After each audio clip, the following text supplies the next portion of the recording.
નમસ્કાર મિત્રો, ગુજરાતી વાતો ચેનલ પર સરકારી સાહેબના આ સ્પેશિયલ એક્સપ્લેનર ક્લાસમાં આપ સૌનું ખૂબ ખૂબ સ્વાગત છે. આપણે ગુજરાત ભૂગોળ 2020 સિરીઝ પર પૂરો ફોકસ કરી રહ્યા છે, જેમાં ખાસ કરીને ગુજરાતના પર્વતો, ડુંગરો અને કચ્છના અદ્ભુત ભૂપૃષ્ઠને આપણે કવર કરીશું. આગામી જીએસએસબી અને જીપીએસસીની પરીક્ષાઓમાં વિધાનવાળા પ્રશ્નો સીધા જ આ કોન્સેપ્ટમાંથી બનતા હોય છે, એટલે પૂરું ધ્યાન અહીં જ રાખજો. તો આજનો આપણો એજન્ડા એકદમ ક્લિયર છે. ગોખણપટ્ટી બિલકુલ નથી કરવાની. આજે આપણે કોન્સેપ્ટ સમજીશું.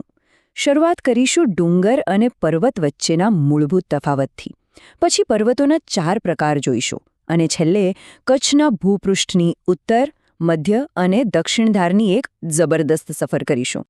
રાઈટ, તો ચાલો આમાં સીધા જમ્પ કરીએ. Part 1, hill versus mountain.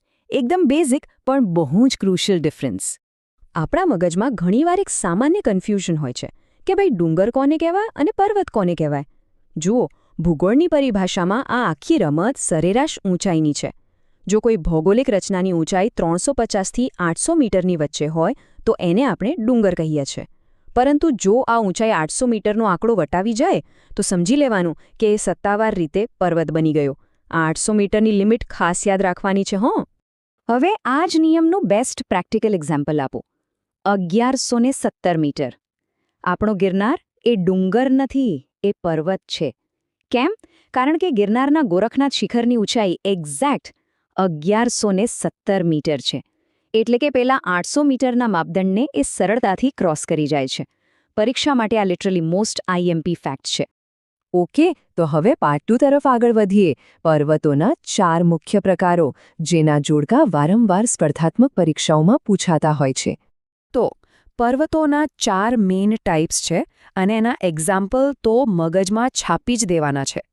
પહેલો છે ગેડ પર્વત, એટલે કે ફોલ્ડ માઉન્ટેન, જેનું બેસ્ટ ઉદાહરણ છે આપણો હિમાલય.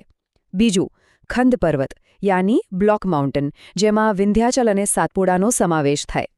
ત્રીજો પ્રકાર એટલે જ્વાળામુખી પર્વત. આપણા ગુજરાતના ગિરનાર અને પાવાગઢ આ જ કેટેગરીમાં આવે.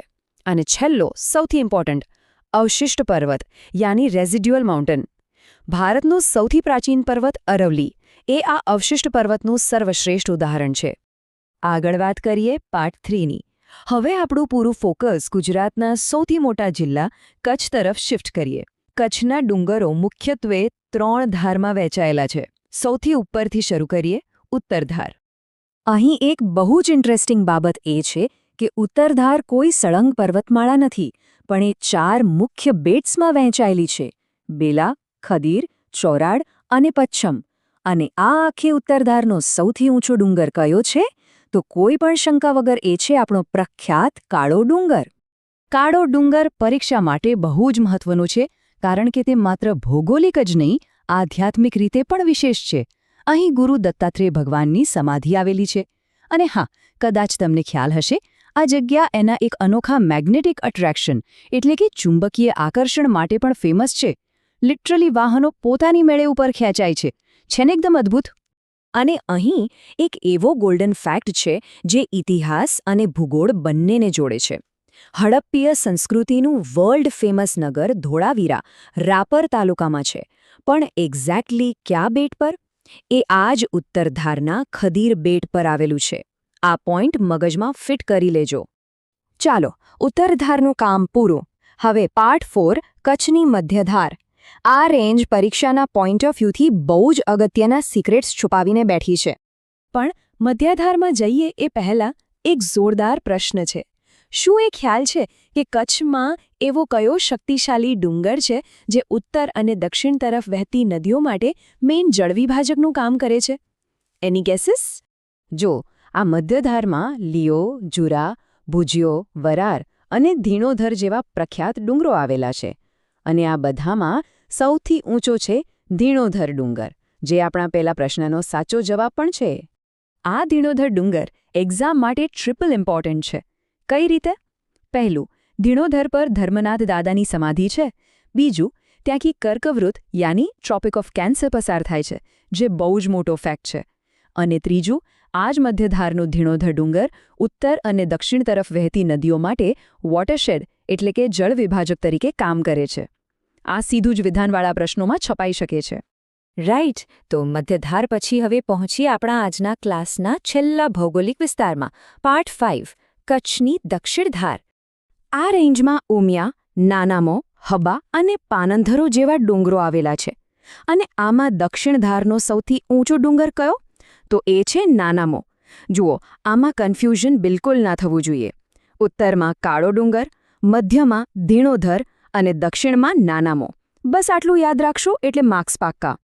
આ જ દક્ષિણ ધારમાં એક બહુ જ પવિત્ર જગ્યા આવેલી છે, હબા ડુંગર. સામાજિક અને ઐતિહાસિક રીતે આ જગ્યા ખાસ છે કારણ કે અહીં સંત દાદા મેકરણની સમાધિ આવેલી છે. સાંસ્કૃતિક વારસાના પ્રશ્નોમાં આ ફેક્ટ વારંવાર પૂછાતો હોય છે. ભૌગોલિક અને સાંસ્કૃતિક તો ઠીક, પણ આ વિસ્તાર આર્થિક રીતે પણ બહુ અગત્યનો છે. અહીં આવેલો પાંધરો વિસ્તાર આખા ગુજરાતમાં ઉત્તમ કક્ષાના લિગ્નાઇટ કોલસાના પ્રોડક્શન માટે જબરદસ્ત પ્રખ્યાત છે. વેલ, આજે આપણે કચ્છની ત્રણેય ધાર અને પર્વતોના પ્રકારોના કોન્સેપ્ટ એકદમ મસ્ત રીતે ક્લિયર કર્યા. આ કોન્સેપ્ટ સમજી લીધા એટલે MCQ તો આરામથી સોલ્વ થઈ જશે. પણ શું સૌરાષ્ટ્ર અને તળ ગુજરાતના ડુંગરોમાં છુપાયેલા રહસ્યો જાણવા છે?